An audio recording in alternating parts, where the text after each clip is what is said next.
Bien le bonjour, mesdames, messieurs. Je suis Joël Bobda, l'agronome vous parle. Déjà, merci parce que nous avons franchi le cap des 1000 abonnés. Je tiens à vous dire merci et j'encourage les uns et les autres à s'abonner, à liker la cloche de notification, à partager massivement nos vidéos et pour me permettre de toujours vous fournir des vidéos qui ont du contenu. Aujourd'hui, je vais m'entretenir, ça sera comme un entretien avec vous, où je vais essayer de vous briefer en quelques mots qui est réellement Joël Bobda. Parce que beaucoup de personnes qui se présentent devant vous, vous ne savez pas quels sont les faits d'armes. Joël Bobda est à sa 6e année d'expérience. Mais lorsque je discute avec les aînés, ils me donnent minimum 12 à 15 années d'expérience. Certains sont même prêts à parier que j'ai au moins 12 années d'expérience. Moi, je leur dis non, de manière humble.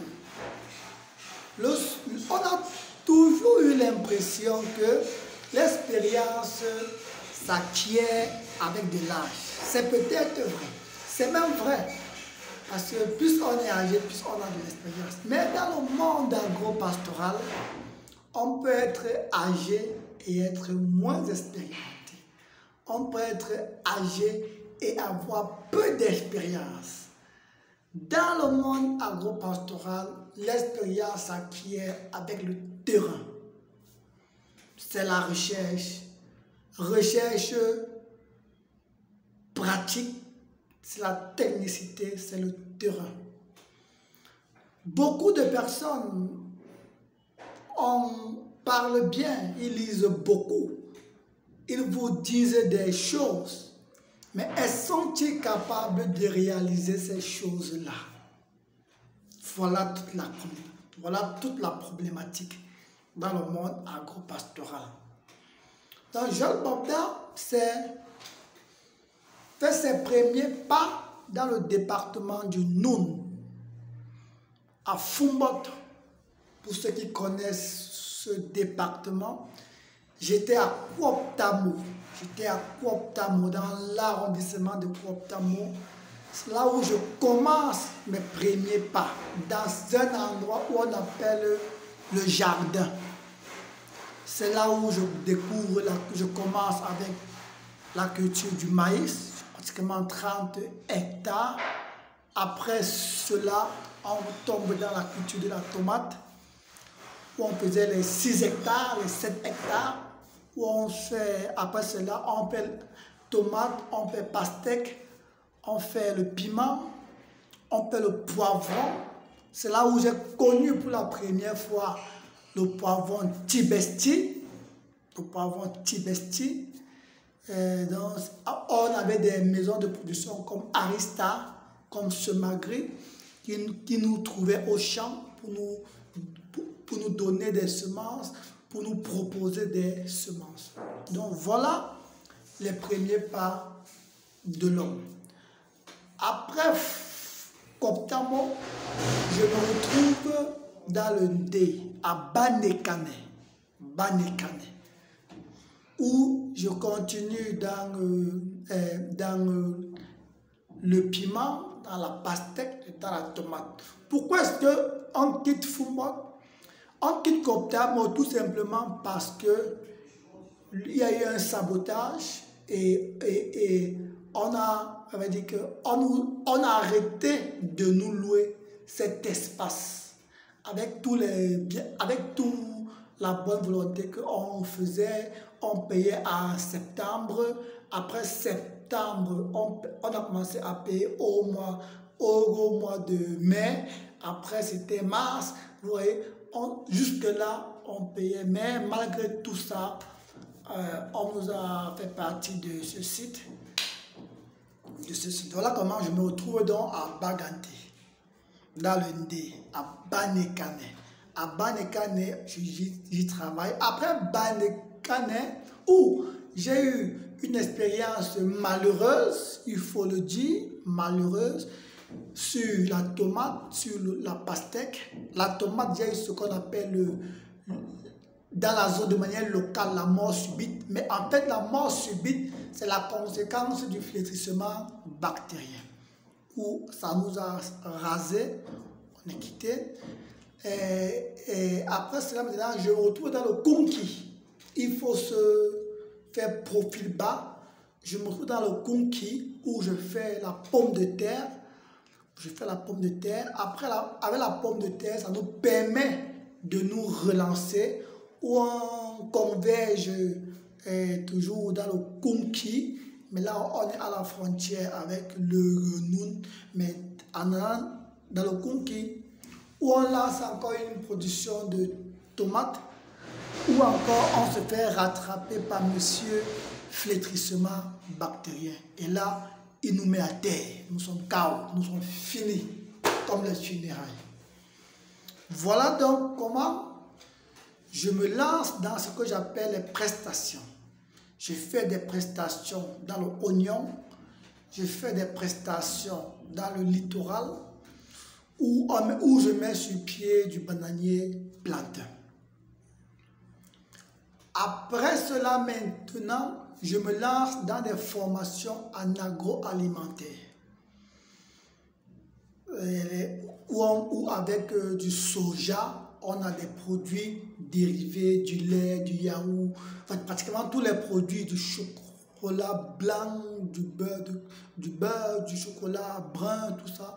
Et on fait des jus de fruits 100% naturels avec durée de vie d'au moins 6 mois, où on fait la culture du champignon pleurote, comestible pleurote, où on fait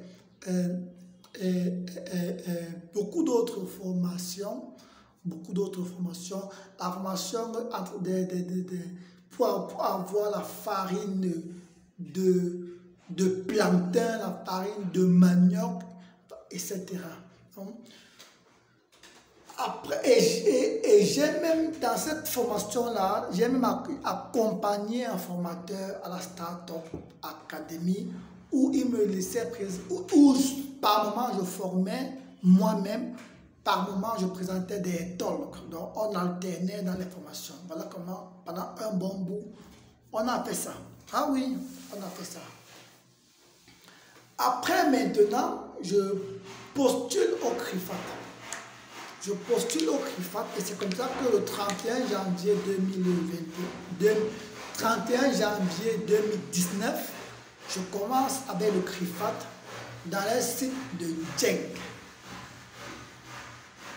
où j'arrive dans un nouvel environnement où on a au moins 3000 hectares de terre, où on a de l'ananas sur pratiquement 100 hectares, où on a du plantain sur pratiquement 80 hectares, où on a du manioc sur une soixantaine d'hectares.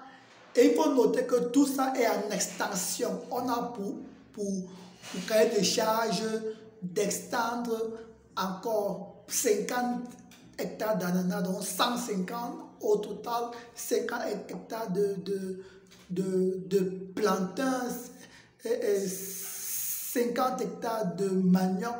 Donc on fait dedans, on avait du poivre, on avait de la passiflore, le fruit de la passion. Je découvre la culture de la passion de manière moderne au CRIFAT. Avant ça, je savais que c'est une culture, je veux dire, sauvage. Mais c'est là où je découvre qu'on peut le faire de manière moderne. Et voilà. En plus de ça, il y a de la tomate. Moi, je suis parti pour produire de la tomate. Tomate, en fait, les cultures maraîchères. C'était la tomate, c'était la pastèque, c'était du piment, c'était des légumes, etc. Donc, voilà, pendant mon cycle au CRIFAT, où on faisait aussi de la pisciculture, qui a été très intéressant pour moi, où j'ai eu beaucoup d'expérience, où je me réveillais, où la cloche nous réveillait à 5h30 tous les jours, sauf le dimanche, où on travaillait, on se rassemblait à 6h, à 6h30, on est dans les exploitations et on travaille pratiquement jusqu'à 11h30, on retourne au champ à 14h jusqu'à 18h. Voilà où on acquiert l'expérience. Très peu d'agronomes le font, l'ont fait, cette expérience-là. Donc, c'est là où j'ai acquis de l'expérience. Depuis Foumbot, où on vivait dans des conditions très difficiles, où on buvait de l'eau potable à 5 km. Il faut avoir de l'eau potable. Il fallait parcourir 5 km aller, 5 retours, ça fait 10 km.